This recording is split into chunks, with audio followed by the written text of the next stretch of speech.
नमस्कार, आप देख रहे हैं PNI। मुख्यमंत्री योगी आदित्यनाथ और संतों की यह अपील मौनी अमावस्या के मौके पर भारी भीड़ को नियंत्रित करने और श्रद्धालुओं की सुरक्षा सुनिश्चित करने के लिए की गई है।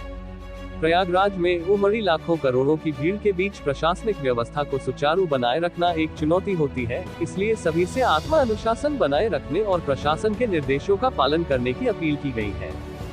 संगम नोच पर अत्यधिक भीड़ से अव्यवस्था की स्थिति उत्पन्न हो सकती है, इसलिए श्रद्धालुओं को अपने नजदीकी घाटों पर ही स्नान करने की सलाह दी गई है।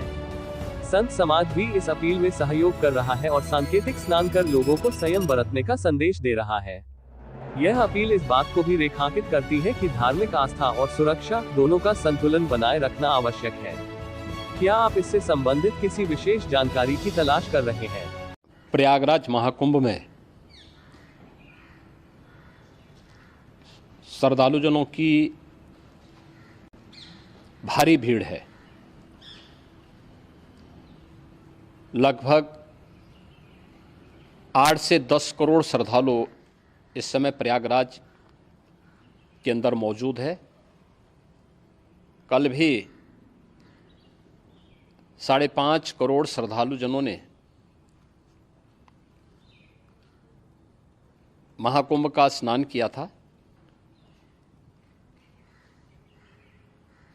ये जो भारी दबाव श्रद्धालुजनों के कारण और श्रद्धालुओं के संगम नोच पर जाने के कारण वहाँ पर एक बना हुआ है, लेकिन पूरा प्रशासन मौके पे वहाँ मौजूद है। रात्रि को 1 से 2 बजे के बीच में अखाड़ा मार्ग पर, जहाँ पे अखाड़ों के अमृत स्नान के दृश्य से बैरिकेड्स भी किए गए थे, तो बैरिकेड्स को फांद करके आने में कुछ श्रद्धालु गंभीर रूप से घायल हुए हैं। उन्हें तत्काल हॉस्पिटल में पहुंचा करके उपचार आदि की व्यवस्था उनके लिए की गई है। उनमें से कुछ श्रद्धालु गंभीर रूप से घायल हैं। लगातार प्रशासन स्थानीय स्तर पर श्रद्धालुओं की सकुशल स्नान कराने के दृष्टि से रात्रि को कल सायंकाल 6:30-7 बजे से ही मौनी अमावस्या का मुहूर्त प्रारंभ होने के बाद से ही लगातार लगा हुआ है। प्रयागराज में महाकुंभ में श्रद्धालुजनों के सकुशल स्नान करने, अमृत स्नान के लिए देश भर से आए हुए श्रद्धालुजनों की व्यवस्था के लिए, उनके कुशल क्षेम के लिए आदरणीय प्रधानमंत्री जी का प्रातःकाल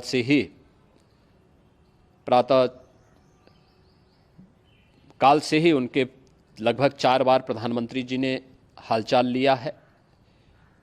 माननीय गृह मंत्री जी ने, माननीय राष्ट्रीय अध्यक्ष भारतीय जनता पार्टी श्री JP नड्डा जी ने,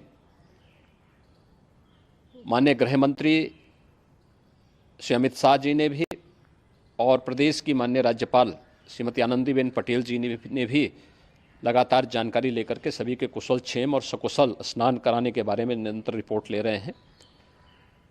हम लोगों की प्रातःकाल से ही श्रद्धालुजन जो भी आए हैं वे स्नान कर सकें, इसके लिए यहाँ पे उच्च स्तरीय बैठक भी चल रही है, जिसमें मुख्य सचिव भी हैं, DGP हैं, प्रमुख सचिव गृह हैं, मुख्यमंत्री कार्यालय के अपर मुख्य सचिव के साथ साथ ADG लॉ एंड ऑर्डर के साथ साथ अन्य वरिष्ठ अधिकारीगण मौजूद हैं।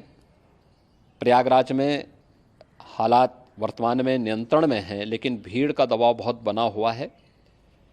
अखाड़ा परिषद से जुड़े हुए पदाधिकारियों के साथ मैंने स्वयं भी बातचीत की है।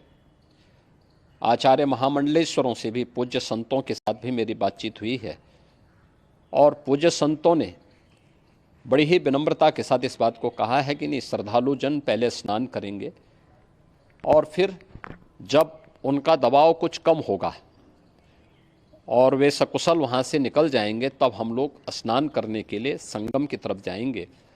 अभी पहले श्रद्धालुजनों को, चूँकि देश भर से आए हैं, तो इसके लिए उन्हें सभी अखाड़े इसके लिए सहमत हैं और सभी लोग इस व्यवस्था के साथ जुड़े हुए हैं।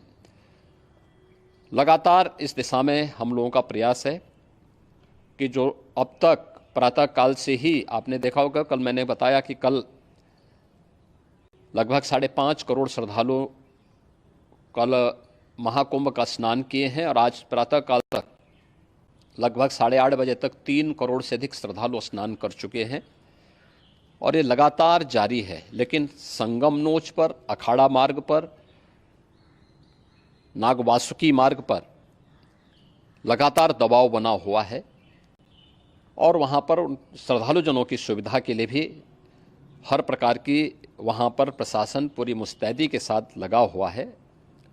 और इसीलिए मेरी अपील है पूरे प्रदेशवासियों से, पूरे देशवासियों से और सभी श्रद्धालुओं से भी, सभी पूज्य संतों से भी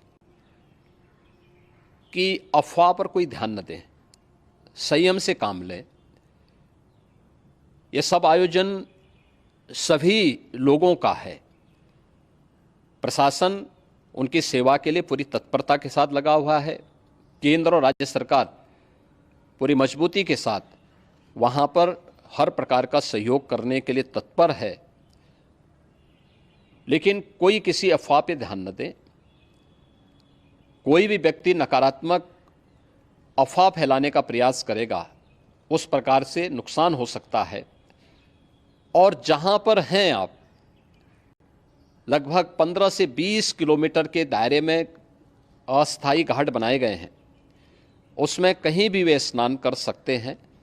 आवश्यक नहीं कि संगम नोच की तरफ ही आएं, क्योंकि भीड़ देखते हुए खासतौर पर जो बुजुर्ग हैं, बच्चे हैं, श्वास के रोगी हैं, उनको लंबी दूरी तय नहीं करनी चाहिए और जहाँ पर हैं वहीं पर आराम से पहले स्थिर होकर के कार्य करें, वहाँ पर रह करके। और जो नज़दीक के घाट हैं, उसी नज़दीक के घाट में स्नान करेंगे। सब गंगा जी के ही घाट हैं और गंगा जी के इस घाट में वही पुण्य प्राप्त होगा। ये मौनी अमावस्या है। मौनी अमावस्या में स्नान का महत्व है। संगम में स्नान का दबाव बहुत ज़्यादा है, इसलिए सभी लोग अगर वहाँ पे इसमें अपना सहयोग करेंगे तो सकुशल हम सभी श्रद्धालुजनों को वहाँ पर स्नान करने में सफल होंगे और फिर इसके उपरांत अमृत स्नान के लिए पूज्य संतों से भी